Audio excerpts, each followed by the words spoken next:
Bien, entonces Deuteronomio capítulo 31, verso 14 al 30, dice así. Recordemos que estamos en esa última parte en el que ya, en la primera parte, mejor dicho, este capítulo 31, del 1 al 3, hemos visto cómo es que Moisés está dando la posta, por así decirlo, está haciendo esa ah, transición, ¿no? Y está está delegando a Josué el liderazgo de Israel, ¿no? Entonces, esta es una segunda parte de ese momento en el que Moisés está delegando el liderazgo a Josué. A cualquiera, y veíamos algunas cosas en Moisés, ¿no? Que él tenía muy claro de que él no iba a ingresar a la tierra prometida y porque Dios se lo había dicho y que aún así él estaba sirviendo a Dios hasta el final, ¿no? Hasta el último momento, por así decirlo, está sirviendo y está siendo obediente a Dios, ¿no? Ciertamente a causa de su desobediencia, Dios le ha dicho que él no va a ingresar a la tierra prometida, que él no va a ser el que hace ingresar al pueblo, que él mm, se va a quedar a este lado del río, por así decirlo, ¿no? Entonces, pero vemos en la reacción de Moisés, en su obediencia, podemos ver de que él estaba de acuerdo y él no estaba resentido con Dios, estaba de acuerdo con la corrección que Dios había hecho llegar a su vida. Dura, sí, era dura, porque te imaginas, ¿no? 40 años guiando al pueblo por el desierto, toda una vida, ha entregado su vida al Señor, ha intercedido por el pueblo, pero Dios le ha dicho, tú no vas a ingresar. No porque Dios sea injusto, sino porque Dios está siendo muy justo. Entonces, también de esto aprendemos de que mientras más conocemos de Dios, más responsabilidad tenemos. Moisés tenía mucha responsabilidad ante Dios recordemos, Moisés fue uno de los que habló con él cara a cara, ¿no? Entonces conocía del corazón de Dios, conocía de la santidad de Dios, conocía de la justicia de Dios y entonces desobedeció, se puso en la posición de Dios y eso le costó, como dice, ¿no? El liderazgo. Sí, entonces el verso 14 dice lo siguiente. Y Jehová dijo a Moisés, he aquí se ha acercado el día de tu muerte, llama a Josué y esperad en el tabernáculo. Me da un instante. Ya. Bien, dice, vuelvo a leerlo, ya, sino que Hakan entró en fin, quería interrumpir un rato. Vamos a continuar, dice. Y Jehová dijo a Moisés, he aquí se ha acercado el día de tu muerte. Llama a Josué y espérate en el tabernáculo de reunión para que yo le dé el cargo. Fueron pues Moisés y Josué y esperaron en el tabernáculo de reunión. Es decir, Dios le está dando incluso las instrucciones de cómo va a ser esta ceremonia que algunos lo llaman, ¿no? De transmisión de cargo, ¿no? Es decir, cómo es que va a dar la posta, ¿no? Entonces, algunas cosas que debemos de recalcar aquí es lo siguiente, ¿no? Que Moisés, aunque tenía toda una vida, todo un llamado de parte de Dios, Moisés no es indispensable en la obra de Dios, por así decirlo. Por el hecho que Moisés haya sido sancionado, vamos a llamarlo, o castigado, no significa que Dios iba a dejar de obrar o iba a dejar de cumplir su plan con este pueblo. Y ese es algo que nosotros debemos meditar también, los que de alguna manera cumplimos un rol de liderazgo, ninguno de nosotros es indispensable. Dios siempre tiene a alguien más preparado. A veces pensamos que le hacemos un favor a Dios con las cosas que hacemos, pero no es así. Ninguno de nosotros ha sido llamado por sus capacidades. Y voy a hablarlo en general. Ningún pastor, ningún siervo, ningún ministro de alabanza, ningún maestra de escuela dominical, qué sé yo, ningún maestro de la palabra de Dios ha sido llamado por sus capacidades. Cada uno de los verdaderos siervos que Dios ha llamado han sido llamados por gracia y misericordia. De la misma manera fue llamado Moisés y también se va a mantener en el cargo mientras Dios lo haya decidido, el tiempo que Dios haya decidido. Y ahora entendamos de que no es que Moisés buscó su propio reemplazo. Moisés no propuso a Josué. Dios ya había llamado a Josué. Dios ya había escogido a Josué. Entonces vemos aquí a Moisés simplemente obedecer las indicaciones que Dios le está dando. Y dice, y Jehová dijo a Moisés, he aquí se ha acercado el día de tu muerte. Incluso Dios sabía cuándo iba a morir Moisés. ¿no? Entonces, a veces el ser humano como que de pronto olvidamos esta realidad, olvidamos esta verdad, ¿no? De que Dios es el que finalmente dispone los tiempos y que Dios es el que sabe incluso cuándo vamos a morir. O sea, ningún ser humano quizás puede imaginarse o proyectarse tantos años o meses de decir tal fecha voy a morir, pero Dios sí lo sabe.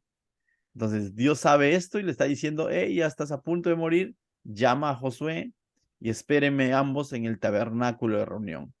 Y él va a ser obediente, va a ir junto a Josué y dice, esperaron en el tabernáculo de reunión, ¿no?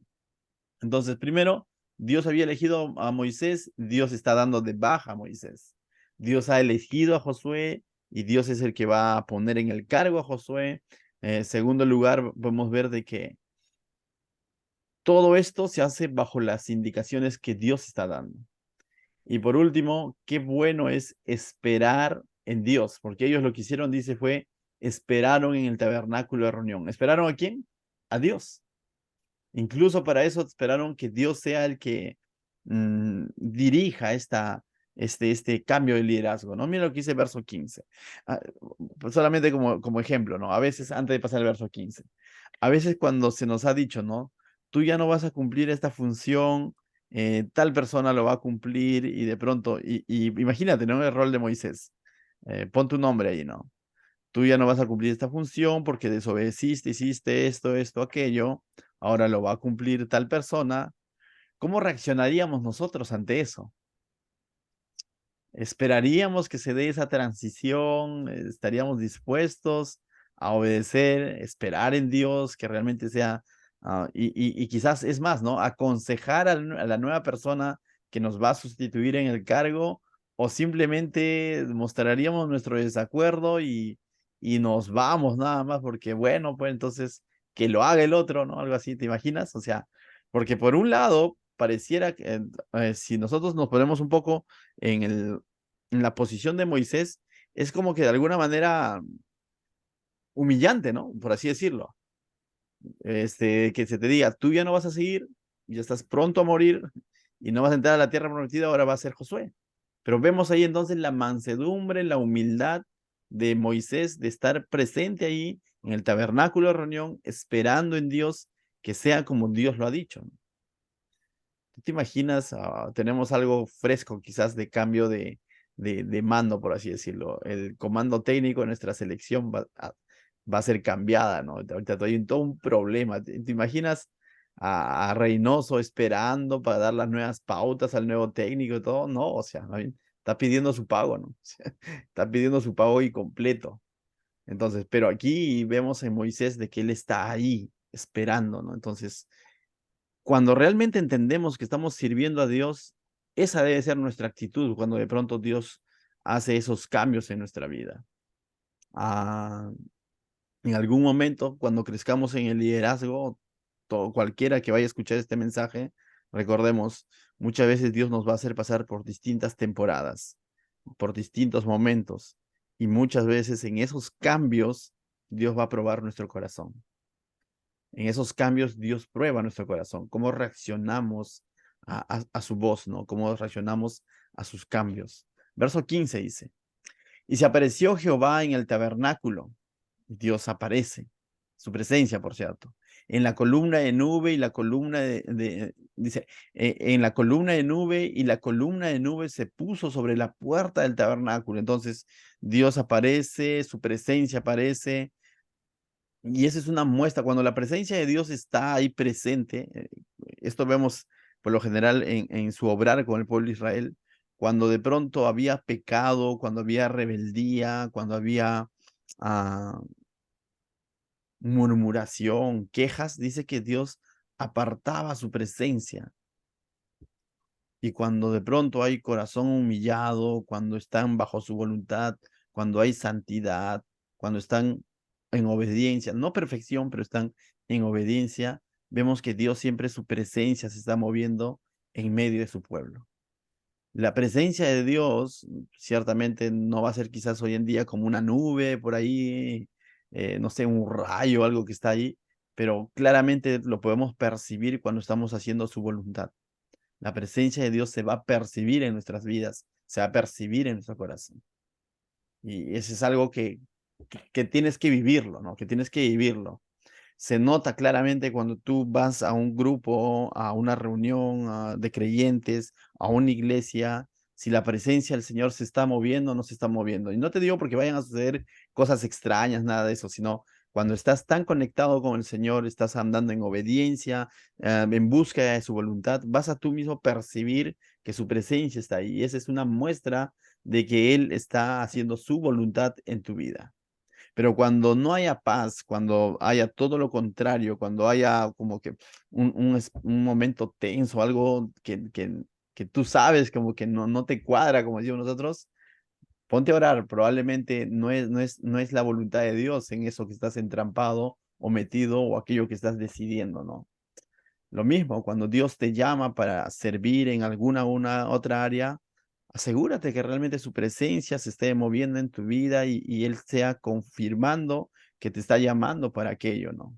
Y si no es así, ponte en oración y dile, Señor, o sea, dame convicción, dame paz en esto que estoy pensando hacer, ¿no? Decíamos algo, en el ministerio no debemos hacer nada por obligación, mucho menos por creer que es una hazaña servir a Dios, sino debemos hacerlo entendiendo que es un privilegio. Conozco a través de estos años que a veces las cosas se hacen por obligación o a veces la motivación es mostrar que yo hago más que otro y eso no son verdaderas motivaciones para servir a Dios. No debemos servir a Dios ni por obligación ni por orgullo, en otras palabras. Sirvamos a Dios porque entendemos que Él nos está llamando y si Él nos está llamando es un privilegio poder estar ser convocados por Él y estar siendo usados por Él, ¿no? Entonces, bueno, aquí vemos la presencia de Dios en esta transición de mando, ¿no? De Moisés a Josué. Verso 16 dice, y Jehová dijo a Moisés, he aquí tú vas a dormir con tus padres y este pueblo se levantará y acá hay un cambio pues, tremendo. Me imagino el corazón de Moisés por un lado, ¿no? No por tanto porque le va a decir que va a dormir o va a morir, ¿no? Sabemos que cuando está diciendo vas a dormir con tus padres, lo que le está diciendo ya va a llegar el momento de tu muerte, ¿no? Entonces, ya le ha dicho en el verso hasta atrás, también le ha dicho, ¿no? Ya estás a punto de morir y llama a Josué. Entonces, no tanto me imagino el corazón triste de Moisés por ese hecho, porque él sabe que va a dormir, como dice el texto, ¿no? Él sabe de que va a morir en el Señor, ¿no? Creyendo en el Señor. Y si hablamos de salvación, va a morir en Dios, ¿no? Y no estamos hablando de salvación. Sino decía, me imagino el corazón de Moisés entristecido por todo lo que va a decir Dios más adelante, dice. Y este pueblo, dice, se levantará y fornicará tras los dioses ajenos de la tierra a donde va a parar en medio de ella. Y me dejará e invalidará mi pacto que he concertado con él. Y se encenderá mi furor contra él en aquel día, y los abandonaré y los esconderé de ellos mi rostro, y serán consumidos y vendrán porque ellos muchos males, no, y vendrá sobre ellos muchos males, angustias, y dirán que en aquel día no han venido estos males porque no está mi Dios en medio de mí. Dice.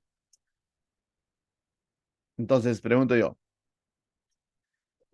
o sea, Moisés como que podría decir, Señor, mejor no los lleves a la tierra prometida, porque Dios le está diciendo, tú vas a morir, pero más adelante, a pesar de que este pueblo lo voy a hacer ingresar a la tierra prometida, se va a levantar contra mí, va a fornicar, se va a ir tras otros dioses y yo los voy a dejar que asuman las consecuencias de su rebeldía. Prácticamente le está diciendo eso. Mira lo que dice verso 18. Pero ciertamente yo esconderé mi rostro en aquel día por todo el mal que ellos habrán hecho por haberse vuelto a dioses ajenos. Es decir, Dios le está diciendo que en la omnisciencia que Dios tiene, le está revelando a Moisés el futuro de este pueblo, de la descendencia de este pueblo. Le está diciendo que los va a hacer ingresar a la tierra prometida, pero que este pueblo se va a rebelar contra Dios. Una pregunta que yo me hacía mientras hacía este estudio es, ¿cómo Dios, sabiendo que el pueblo lo iba a fallar, aún así lo ingresa a la tierra prometida? ¿No? Entonces uno podría decir, oh, qué mal. O sea, entonces mejor que no ingresen, ¿no? Podríamos decir en nuestra sabiduría de hombres. O que los castigue ahí de una vez en el desierto, podríamos decir en nuestra sabiduría de hombres. Pero recordemos que Dios está cumpliendo un plan mayor. Su plan mayor ha sido prometido desde el Génesis, capítulo 3, capítulo 12, a Abraham, capítulo 3, a Eva, ¿no? Y si seguimos avanzando en Génesis, se lo prometió a Judá, ¿no? Y se lo ha prometido a Jacob, a Isaac, ¿no? Entonces, ha ido prometiendo, pero el plan mayor no está en torno al pueblo de Israel nada más, sino a quien iba a salir del pueblo de Israel. Y quien iba a salir del pueblo de Israel es el Mesías. Jesucristo. Y ese plan mayor, Dios iba a sacar adelante sí o sí su plan redentor. De tal manera que, aunque Dios sabe que el pueblo va a ser rebelde, esto no justifica al pueblo, sino esto está hablando de la omnisciencia de Dios. No es que Dios va a decidir por el pueblo, Dios está adelantando y está diciendo que el pueblo le va a fallar y que él sabe. Entonces, más allá de entender, de decir, ¿cómo Dios sabiendo los introduce a la tierra prometida? Debemos entender cuánta misericordia tuvo Dios con este pueblo, que sabiendo que le iba a fallar, igual lo introdujo a la tierra prometida. No podemos generalizar en el sentido de que toda esa generación le iba a fallar, pero lo que sí debemos entender de que las futuras generaciones le iban a llegar a fallar, tal como lo está describiendo aquí Dios. Se iban a ir tras otros dioses, iban a fornicar, fornicación que involucraba idolatría, ¿no? Dice, fornicará tras los dioses ajenos, ¿no? Entonces, en esa magnitud, ¿no? En el sentido de que iban a dejar a Dios. Dios en más de una ocasión en el libro de Isaías llama a su pueblo como su esposa, ¿no? Como que está casado con él y de pronto le dice pueblo adúltero, ¿no? En el sentido de que se fueron tras otros dioses. Entonces, Dios, aún sabiendo todo esto, introdujo su pueblo a la tierra prometida. Le anticipa a Moisés todo lo que iba a pasar, ¿no? Entonces, verso 19 dice, ahora pues escribíos este cántico, porque una pregunta que yo me hice, pero ¿por qué le dice a Moisés ya que Moisés muera sin saber eso, ¿no? Como que de pronto, no, pero que Dios no le está diciendo nada más por decir, le va a pedir a Moisés que haga algo más. Recordemos que Moisés está en sus últimos días, ¿ah? Y Dios le va a pedir que haga algo más en torno a esto que él ahora sabe, ¿no? Que este pueblo, años más adelante, va a traicionar a Dios. ¿Y qué es lo que le pide que haga a Moisés? Mira lo que dice el verso 19. Ahora pues, escribíos este cántico, le dice. Le pide que escriba un cántico y enseñadlo a los hijos de Israel. Y no solamente que lo escriba, sino que lo enseñe a los hijos de Israel. Ponlo en boca de ellos para que este cántico me sea por testigo contra los hijos de Israel. El cántico detalladamente está escrito en el capítulo 32, que lo vamos a estudiar la próxima semana. Pero básicamente te adelanto un poco. Este cántico básicamente hablaba de las razones por el cual Dios iba a juzgar a su pueblo cuando su pueblo más adelante se iba a rebelar contra él. Entonces este cántico iba a ser como un testigo para las futuras generaciones de que Dios sabía que ellos iban a fallarle y que aún así los introdujo a la tierra prometida, que aún así él fue fiel a su pacto, aún sabiendo que este pueblo le iba a fallar. En otras palabras, este cántico nos está revelando la misericordia que Dios tiene con este pueblo. Pero lamentablemente el judío, el israelita, nunca comprendió el corazón de Dios, la misericordia de Dios. No estoy generalizando, sé que siempre hubo un remanente, pero el pueblo judío por lo general pensó que ellos eran privilegiados por quienes eran ellos, no por quien los llamó. Pensaban que eran menos pecadores o no pecaban o eran perfectos frente a otros pueblos paganos por quienes ellos eran y no porque Dios los había llamado a santidad. Y acá este cántico nos revela que Dios sabía que ellos le iban a fallar, sabía que ellos iban a pecar, pero que aún así Dios los iba a llamar, pero también los iba a juzgar. Por eso que este cántico iba a ser como el testigo, ¿no? Que cuando el pueblo más adelante pecare, este cántico iba a estar registrado en Deuteronomio para que el pueblo entienda que Dios lo sabía, que Dios lo ve todo y que se está cumpliendo lo que Dios había anticipado. Ahora, verso 20 dice, porque yo les introduciré en la tierra que juré a sus padres. Mira, Dios está haciendo, a veces decimos, no sé si tú has escuchado esto, Dios es fiel. ¿Has escuchado eso? Más de una ocasión, ¿no? Dios es fiel. Pero pregunto yo, ¿Dios es fiel a quién? ¿Al pecador? ¿Al desobediente? ¿Al soberbio? Porque cuando nosotros entendemos que Dios es fiel a nosotros, entonces se nos viene ese pensamiento, haz lo que quieras, entonces Dios va a ser fiel. Pero no entendemos que cuando la Biblia por lo general nos dice que Dios es fiel, está diciendo que Dios es fiel a su promesa, Dios es fiel a su palabra. O sea, Dios es fiel a lo que Él ha dicho, a lo que Él ha prometido que se va a hacer. No tanto Dios es fiel a nuestro capricho. Entonces, ¿cómo estamos entendiendo la fidelidad de Dios, no? Pero muchas veces el ser humano entiende la fidelidad de Dios como que Dios me va a consentir todo lo que yo voy a hacer. O sea, no, entonces porque Dios es fiel. A mí, hermano, haga lo que hagas, Dios es fiel. No es la idea. La idea es de que Dios va a cumplir su promesa y que esa promesa involucra misericordia, sí. En otras palabras, Dios dice, verso 20, porque yo les introduciré en la tierra que juré a sus padres, la cual fluye leche y miel, y comerán y se saciarán y engordarán y se volverán a dioses ajenos. Mirad, o sea, Dios sabía que te iba a ocurrir todo esto. Dice, y le servirán y me enojarán e invalidarán mi pacto, es decir, romperán el pacto. Cuando la Biblia dice que Dios fue fiel con su pueblo es porque Dios no rompió el pacto, el que rompió el pacto fue su pueblo. El pueblo de Israel es que rompió el pacto años más adelante y van a ser desterrados, llevados cautivos a Babilonia, 70 años. Pero aún así Dios va a seguir siendo fiel ¿a qué? A su promesa. ¿Cuál era la promesa? De que en este pueblo iba a salir la simiente y esa simiente es Jesucristo, el Mesías. Claramente lo explica Pablo en su carta a los Gálatas. Ahora, haciendo un poco de aplicación a nuestra vida, si Dios llamó e introdujo al pueblo de Israel a la tierra prometida, a pesar de que más adelante le iban a fallar, ¿no te has puesto a pensar que de la misma manera Dios, cuando nos llamó a salvación, cuando nos llamó al ministerio, Él sabía que le íbamos a fallar? Ahora, aclarando, esto no significa que la voluntad de Dios es de que le fallemos, sino que esto significa que Dios nos llamó por misericordia, no por perfección. Porque si fuese por perfección, nunca nos hubiese llamado. Si fuese porque él sabía que, oh, este me va a fallar, mejor no lo llamo. Nosotros sí como que haríamos eso, ¿no? Si nosotros supiéramos que alguien va a fallarnos, como que de pronto nosotros sí sería nuestro, como que nuestro filtro, ¿no? Decir, no, este no lo llamo porque me va a fallar, como hombres, ¿no? Nosotros pensaríamos así, pero Dios no pensó así, no piensa así. Dios nos llamó a pesar de que sabiendo que le íbamos a fallar. Dios llamó a Pedro sabiendo que Pedro se iba a escandalizar de Jesús, ¿no? O sea, entonces Dios cuando nos ha llamado, Él sabía que le íbamos a fallar.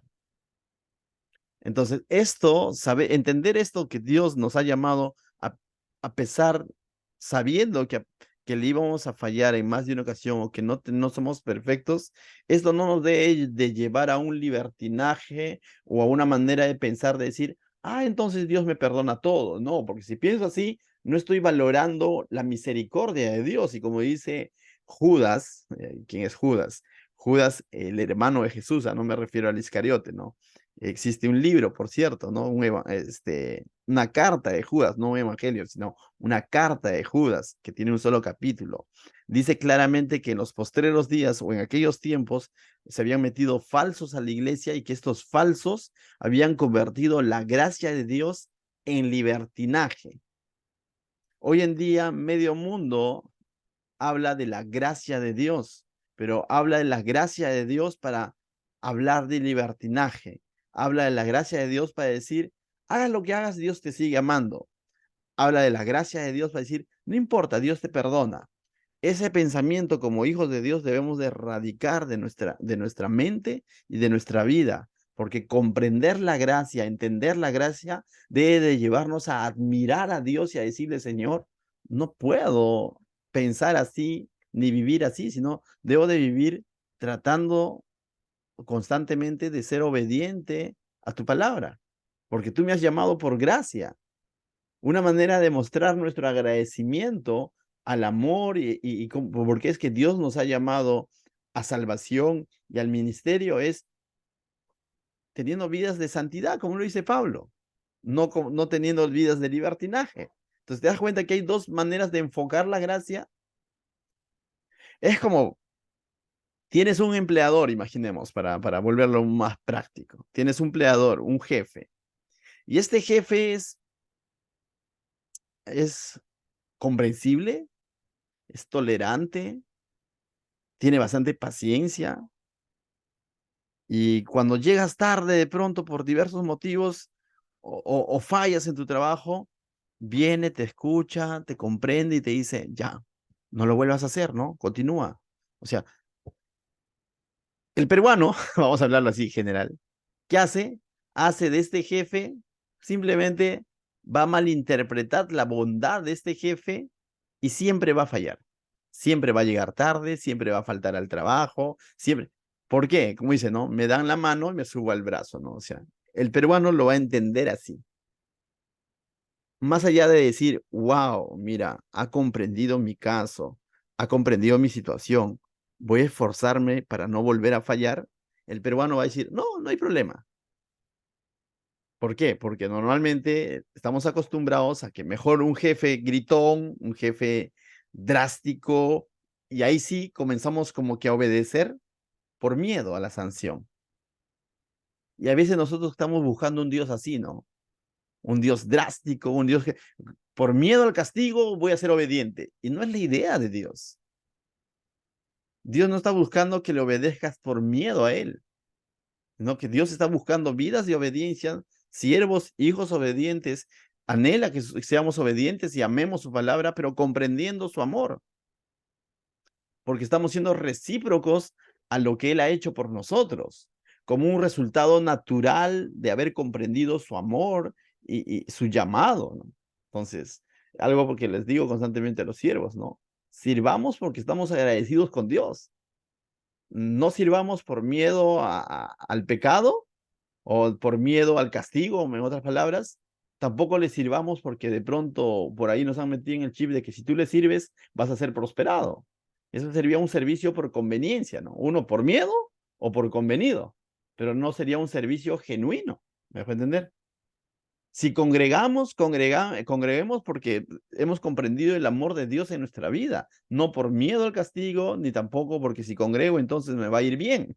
Entonces, si ofrendamos de la misma manera, ofrendemos porque hemos comprendido la gracia de Dios en nuestra vida y no porque de pronto me dicen que es pecado no hacerlo, porque no lo es, o porque de pronto me dicen, si tú no siembras, entonces Dios no te va a prosperar. Entonces, cada una de esas cosas, si yo lo voy a hacer por esos motivos equivocados, estoy mal. Todo lo que hagamos, dice, hagámoslo como para el Señor, habiendo comprendido lo que Dios ha hecho en nuestra vida. Entonces, Dios te ha llamado aún sabiendo que le ibas a fallar. Dios te ha llamado aún sabiendo que tienes muchas cosas que mejorar o que cambiar. Aún sabiendo todo eso, Dios te ha llamado. Pero no conviertas esta verdad en libertinaje. Conviértelo en obediencia, en amor a Dios, en valorar el amor de Dios, ¿no? Verso 21, volvemos a la historia del pueblo de Israel, dice, y cuando les vieron muchos males, y cuando les vinieren, o está hablando a futuro, ¿no? Lo que iba a suceder con el pueblo rebelde, y cuando les vinieren muchos males y angustias, entonces este cántico responderá a su cara como testigo. Entonces, para eso Moisés va a escribir todo este cántico, que lo vamos a ver en el capítulo 32, para que cuando el pueblo más adelante falle, se pueda recitar ese canto y ellos puedan comprender que Dios está haciendo juicio con ellos. Y no es que Dios está ensañándose con ellos, no, sino que cuando le vengan los males, dice, ellos tienen que leer este cántico y decir, ciertamente se está cumpliendo lo que Dios nos ha anticipado. Pues será, dice, recordado por la boca de sus descendientes, porque yo conozco lo que proponen de antemano, antes que los introduzca en la tierra que juré a darles. Y Moisés escribió este cántico aquel día y lo enseñó a los hijos de Israel. Entonces vemos que Por algo Dios le dijo esto a Moisés, no solamente para dejarle ahí con el corazón triste por lo que el pueblo iba a hacer más adelante, sino había un propósito, que Moisés escriba un canto, un cántico, para que más adelante el pueblo pueda entender el juicio de Dios a causa de su pecado. Verso 23 dice, y dio orden a Josué, hijo de Nun. Ahora comienza a hablarle a Josué y le dice, esfuérzate, anímate, pues tú introducirás a los hijos de Israel en la tierra que les juré y yo estaré contigo. Definitivamente estas no son palabras de Moisés, estas son palabras de ¿quién? De Dios. Estuvo hablando con Moisés y ahora voltea la mirada, vamos a verlo así, ¿no? O sea, hacia Josué y comienza a hablarle a Josué. Y lo primero que le dice a Josué son estas dos palabras, ¿no? Esfuérzate y anímate, que es similar a decir y sé valiente. Ya hemos explicado que esta valentía no debía de radicar en la experiencia, en la fuerza o en el intelecto o en el coraje de Josué. Esta valentía debía de radicar en el hecho de que él tenía que entender que Dios estaría con él. Me dejo entender. La fuente de su valentía es de que Dios iba a estar con él. Y es así como termina este versículo, ¿no? Dice, y yo estaré contigo.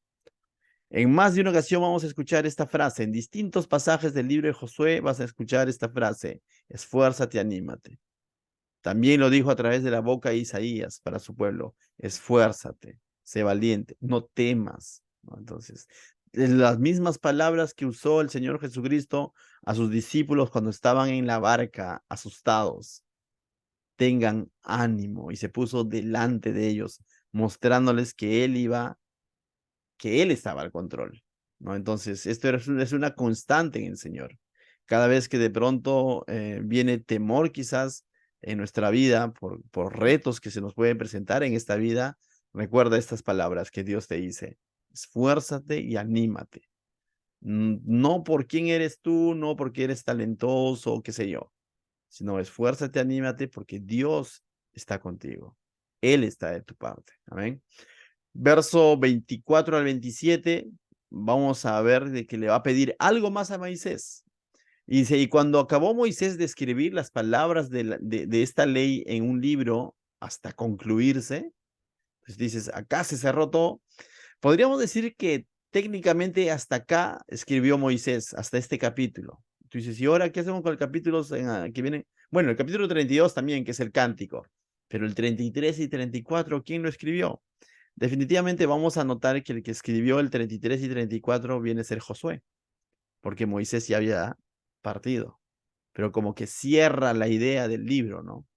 Pero normalmente se le atribuye como autor a Moisés, porque cuando se habla de la ley o de la escritura, haciendo referencia al Antiguo Testamento, por lo general, cuando se menciona la ley de Dios, se está mencionando a los 5 libros o a los 5 primeros libros, conocidos como la Torá y más adelante como el Pentateuco, Génesis, Éxodo, Números, Levítico y Deuteronomio, ¿no? Y todos estos se le atribuye la autoría a Moisés, ¿no? Entonces, pero vamos a notar en los capítulos, los últimos capítulos de este libro, que la última parte lo termina escribiendo Josué, ¿no? Y lógicamente el siguiente libro lo escribe Josué. Por eso lleva su nombre, Josué, el siguiente libro que vamos a estudiar. Bien, entonces dice, verso 25, dio órdenes Moisés a los levitas que llevaran, ya, entonces termina de escribir la ley, ¿no? Entonces dice, y dio órdenes Moisés a los levitas que llevaran el arca del pacto de Jehová, diciendo, toma este libro de la ley y ponedlo al lado del arca del pacto de Jehová vuestro Dios, y esté allí por testigo contra ti. Es interesante porque el libro de Hebreos justamente nos va a recordar, el autor es nuevo testamentario, nos recuerda que dentro del arca del pacto se encontraban 3 cosas. La vez pasada lo expliqué, ¿no? Pero vamos a volverlo a mencionar. Dentro del arca del pacto, conocido como el arca de la alianza, que el pueblo de Israel, por lo general, los levitas, son los que eran encargados de transportar esta arca del pacto. Eso lo hemos estudiado en el libro de Levíticos, cómo tenían que hacerlo, cuándo tenían que hacerlo, cómo ensamblarlo, desarmarlo. Bueno, mira el YouTube, el libro de Levítico. pero normalmente ellos eran los encargados y que dentro del arca del pacto nos dice el autor de Hebreo que había tres cosas: el maná, la vara de Aarón y la ley de Dios, ¿no? Entonces, y que estos tres de alguna manera son testigos. ¿Testigos de qué? Dices tú. Pues, se llama el arca de la alianza, ¿no? Esa arca representa la alianza o el pacto que tenía Dios con su pueblo. ¿Por qué? Porque cada vez que su gran sumo sacerdote, una vez al año, ingresaba y rociaba el propiciatorio, que venía a ser la tapa de esta arca del pacto, con la sangre del sacrificio, el Shekinah de Dios, la presencia de Dios descendía y se ponía ahí como una, por así, como una manifestación entre la alianza que tiene Dios con su pueblo. Y tú dices, ¿y dónde estaba representado el pueblo? El pueblo estaba representado dentro del arca, el maná, la vara de Aarón y la ley. Y solamente venía el Shekinah de Dios cada vez que se derramaba esa sangre del sacrificio. Es decir, esa sangre del sacrificio venía a ser como que tapaba todo lo que se encontraba dentro del arca y la presencia de Dios podía reposar sobre esta arca. Todo esto tiene un significado que apunta a Jesús definitivamente. Primero vuelvo a explicar. ¿Por qué decimos que lo que estaba dentro de esta arca del pacto representa de alguna manera al pueblo de Dios? Uno, no es que está representando las virtudes del pueblo de Dios. La ley representaba cómo es que el pueblo de Dios constantemente quebró la ley de Dios, no podía cumplir la ley de Dios. La incapacidad del judío de poder ser obediente a Dios. El maná representa ese corazón desagradecido del pueblo de Dios con el alimento y el sostenimiento que le dio Dios durante esos 40 años en el desierto. En más de una ocasión menospreciaron el maná y pidieron carne. Tanto así que Dios les dio codornices hasta que les salga por las narices. Literal, ¿no? Lo hemos visto en el libro de Números. Y la vara de Aarón representa la rebelión del pueblo ante la autoridad que Dios había puesto. Había puesto a Moisés y a Aarón, y hay una parte de su historia en el libro de Números donde el pueblo se rebela y dicen, ¿por qué Aarón? ¿Por qué Moisés? ¿Por qué Aarón? ¿Por qué nosotros también no podemos ser? Entonces Dios hace todo un examen ahí a través de Moisés, le dice, bueno, todos dejen sus varas, y la vara que reverdeció fue ¿de quién? De Aarón, mostrando así Dios de que él es el que ha puesto como líder a Aarón, líder sacerdotal, ¿no? Y no a los demás. Pero eso mostraba la rebeldía del pueblo a la autoridad de Dios. Entonces, tres cosas. Representaba la desobediencia del pueblo a la palabra de Dios. Representaba el desagradecimiento del pueblo a la provisión de Dios, el maná. Y la vara de Aarón, la rebeldía del pueblo a la autoridad que Dios había puesto. Constantemente el ser humano vive bajo estos tres tipos de pecados. Por lo general, el ser humano tiende a romper la voluntad de Dios, la palabra de Dios. No quiere cumplir la palabra de Dios, quiere vivir bajo sus propios estándares.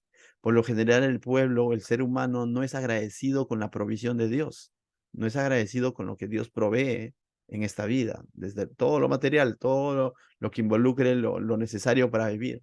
Por lo general, el ser humano no es agradecido con Dios. Muchas veces atribuye lo que tiene a su trabajo, a su intelecto, o tantas otras cosas, o otros dioses, y a la Pachamama, qué sé yo, pero no a Dios. Y por lo general, el ser humano no quiere someterse a la autoridad de Dios, sino quiere ser su propio amo. Pero ¿qué es lo que permitía de que este pueblo Israel y Dios tengan alianza y se manifieste esa unión y Dios venga a morar en medio de ese pueblo? La sangre derramada en la tapa del arca de la alianza, a lo cual se le llamaba la sangre del sacrificio o la expiación sobre el propiciatorio, ¿no? Ese mismo hecho apuntaba a algo mayor, a lo que Jesucristo ha hecho por la humanidad. La única manera como es que Dios pueda tener comunión con un pueblo rebelde como tú y como yo, que en más de una ocasión ha desobedecido su palabra, que en más de una ocasión ha menospreciado su provisión, que en más de una ocasión no se ha querido someter a su autoridad, la única manera de tener comunión con Dios es por lo que Cristo ha hecho en la cruz. Por eso es que Pablo en los Romanos dice que Cristo es nuestra propiciación. En Él nosotros tenemos comunión ahora con Dios. Pero todo aquel que no esté bajo la sangre de Cristo, en el sentido de que no haya entregado su vida a Cristo, jamás va a poder tener comunión con Dios. La única manera es a través de Cristo. No hay ningún otro nombre dado a los hombres, dice, solamente Jesucristo, ¿no? Entonces, bien, entonces aquí vemos también una evidencia más entonces de cómo es que ordenó Dios. Moisés llama a los levitas, le dice que este libro de la ley lo tenga junto al arca del pacto, ¿no? Entonces, verso 27 dice, porque yo conozco tu rebelión y tu dura cerviz. He aquí que aún viviendo yo con vosotros hoy, ahora está hablando Moisés al pueblo, ¿ya? Le puede decirle, lleven toda esta escritura, pongan al lado del arca del pacto. Ahora le está diciendo Moisés, ¿no? Moisés conocía que el pueblo era rebelde, todo porque Dios lo ha revelado, ¿no? Porque Dios se lo ha dicho a él. ¿Cómo es que van a fallarle a Dios? Entonces Moisés ahora le dice al pueblo, porque yo conozco tu rebelión y tu dura cerviz. La palabra dura cerviz o la frase dura cerviz es una referencia a orgullo. Eh, Agachar la cerviz era una señal de, no sé si tú has escuchado, hoy en día dicen, ¿por qué agachas la mirada? Yo no agacho la mirada ante nadie o no debes agachar la mirada, ¿no? Porque agachar la mirada es como una señal de humildad o o de humillación en algunos casos, o de reverencia. Pero a veces hemos dicho, no, yo estoy con la frente en alto, ¿no? Entonces, aquel entonces, el duro de servicio era aquel pueblo o aquella persona que no se quería someter a la voluntad de Dios, sino por lo contrario, era una señal de orgullo, ¿no? Entonces, constantemente vamos a escuchar esta frase, tu dura de servicio, pueblo duro de servicio, de que no quería humillarse ante Dios. Entonces dice, porque yo conozco tu rebelión y tu dura cerviz, he aquí que aún viviendo yo con vosotros hoy, dice Moisés, sois rebeldes a Jehová, cuánto más después que yo haya muerto. Entonces aquí Moisés le está diciendo de alguna manera algo que Dios ya le había mostrado a él, ¿no? Verso 28. Congregad a mí todos los ancianos y vuestras tribus. Entonces Moisés como que convoca a los líderes de Israel, ¿no?